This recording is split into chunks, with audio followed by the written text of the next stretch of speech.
Hi there, welcome back. We are going to do a walkthrough of an album that I was so excited about, and then it caused me so much drama, and now I'm so excited. Okay, so this is the Mintay line. This is their Glam Rock paper. It is so cute. I've been referring to this as my gaudy, gorgeous album because of the papers and the patterns, and I just think it's hilarious. I want to talk about the paper pack a little bit for a minute here.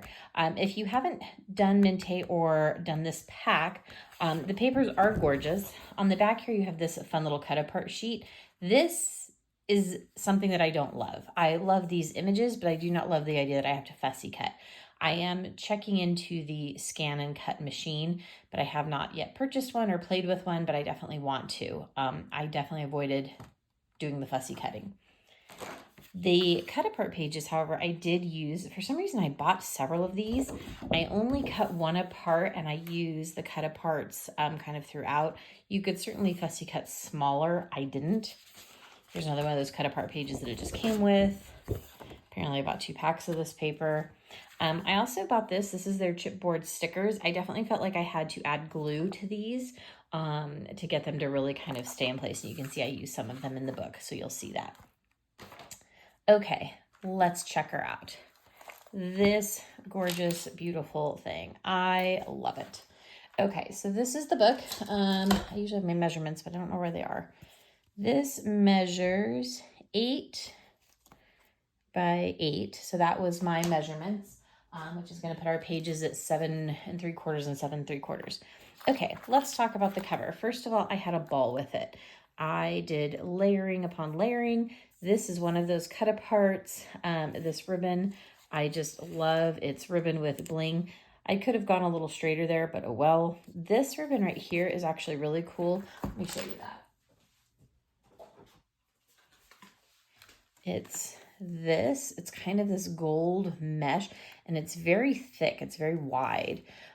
So I had a lot of fun just kind of incorporating a little bit of that. I bought this probably last Christmas to use on this book. Flowers, which I gilded with a little bit of this like gold paste stuff that I picked up at Frank Garcia's studio in Upland, California.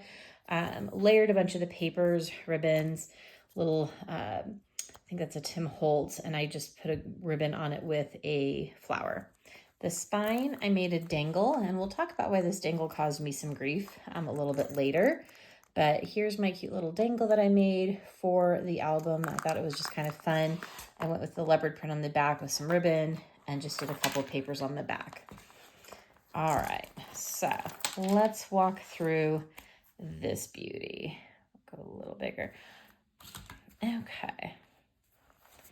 So on the front page here, this paper here, so this is one of the things about the paper pack that was a little bit, I don't know, challenging for what I wanted to do, which was make a mini album. This paper is absolutely gorgeous, but this is so big, right? And then in the other corner, there was another image. So cutting around it is something I could have done, but all these beautiful flowers and the bling and everything else, you have to just utilize it. So for example, here's a 12 by 12 paper. Which if you were doing a 12 by 12 scrapbook, this would be a lot of fun, right? But to try to cut this up for a mini album got a little complicated. On the back, it was a different paper. I actually didn't use this one anywhere in the book, but just to kind of give you an idea. So what I did is I cut, and that's how I created my kind of side pieces here. This paper here, or this page here, is a double pocket page. So pocket, with layering. These are some just really thin little washi tapes that I found at Hobby Lobby just kind of last minute, and I threw them on. And then that's one of the chipboards, some old bling I've had, a little flower, and this fun little ribbon that's got some dimension to it. So you can kind of see it pops up there. So just did that doubled pocket page. When we open, I took advantage of the cut aparts, and I made just kind of this little double closure or open kind of thing happening here. Thought that was a cute little paper clip to add on. Really liked the gold. And then up here you have a pocket where I could put a little extra booklet or a little, some more tags or something like that. Love, love, love this paper. And then, oh, you've got some bling on the ends here. Over here, another cut apart, and I use this as a flap. So then we open the flap and it's just pink. And then we can bring this flap down to just a really thin little gold bling there. And then on the pink flap, I also did the black washi tape. Now, fun fact, this was supposed to be the other way. This was supposed to be that way. And this is the first time I goofed on this book. So I went ahead and did the cut apart here, but it was supposed to be oriented, 90 degrees that way. And then I realized, oh, here's my opening, so that's not going to work out. So we rolled with it. I also put some pretty little ribbon back there. You can kind of see that's a really pale pink, and then layered it up with this black with the gold dots. So really just went lots of layers, lots of just color, lots of just, again, gaudy gorgeousness, and I think it's great. Okay, one of my favorite kinds of pages to do, a little tie. I did layer, and this has actually popped up just a little bit here. I layered a cut apart, and then there's a cut apart here, or sorry, chipboard. This is a great way to use your scraps. So it's two different pieces of paper here on the front, but we fold out, and then we can fold out. And I just did some colored cardstock solid from Stampin' Up! To get those photo mats. I didn't photo mat everything. Again, that kind of saves a little bit of your paper. But I definitely think with something like this, it's good to have some solids so you can see. Over here, we've got our next side. This is a chipboard ribbon, the washi tape. I did magnet this down. This one I actually created this photo mat, and it's set to be a 5x7. So when it's all said and done, you can get a 5x7 photo on there. And I really liked that it created kind of this illusion of this being a frame. I actually did mat this leopard paper all the way behind, and then I created the frame. The frame was just bigger, and so I just kind of went with it. So again, used those kind of scraps of paper and just really had fun with the patterns. I could put a little something here, and I've thought about that, but I haven't quite committed. All right, back page here, I did a double tag. These are both Graphic 45 tags that I covered.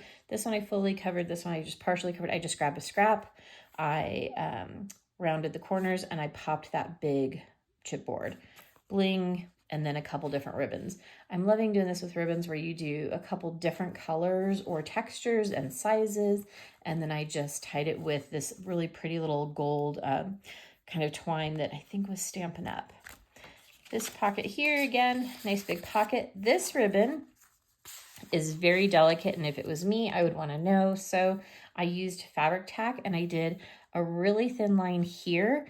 And then once that was dry, I just kind of ran it under this, and I just kind of touched it on there. And it seems like it's dried very well. I didn't want to have to wrap it around this because it tends to create a little bit of a lift, and I didn't want that. So I just cut it to the ends and I glued it on there, and that fabric tack worked out really well. Another fun page here. So this is an all the way over flap. I used the nice cute little chipboard here, a cut apart, layers, just a little bit of that solid there, that pretty one. Again, this I had just a little bit of this kind of mauve-y color on hand. So I just put the gold washi tape and I layered it, and it's a little off there, and I'm okay with that in terms of like that. I knew that was going to be a little bit bigger. I could have trimmed this. I could have gotten other pieces of paper, but I just went with the scraps I had, trying to utilize them. And there's a magnet to hold it together. This last page, we brought this fun ribbon back into play. You can see the back page here is another one of those big pieces that I had to kind of cut around. But for this one here, I love, this is probably my favorite paper, a little chipboard piece, and then I just did a big kind of flap. So chipboard, the washi tape, I created just a little photo mat here, and then a little cut up or the chipboard with the ribbon, but it fully covers it. I did not have to magnet that because it's pretty heavy with the chipboard with the ribbon and being as long as it is, so it definitely holds itself down. So that is that. Now let's talk about the drama. So I built my cover first, and I had adhered it and had a fun time with it. And when you're doing a dangled charm, because it goes under, or that's how I do it, it goes under my hinge spine, that had to go on first. So that had all been built. I set this aside, I built my pages. I then adhered my pages. And when I got to page 4 and I was putting it on here, I realized that I had put every single page on upside down. every single one. And for those of you who've ever built an album, you can realize the problem there. I had fully adhered to the hinge all 4 pages. And then I wanted to cry, and then I wanted to throw the book. So then I took a step back and I grabbed, which tool? My handy dandy little stabby tool that I can't find right this moment. Basically, oh, this one. This little guy and I were best friends yesterday. I went and I, as carefully as I could, went back into the seams and I pulled them all up. And you can see, like right here, there is a little bit of damage right there. And then up here, there's a little bit of a lift. And I could probably put something over that to kind of hide that a little bit better. And then right here, it's a little mangled, right? But ultimately, honestly, for as much adhesive as I had already put on here, it's like right there.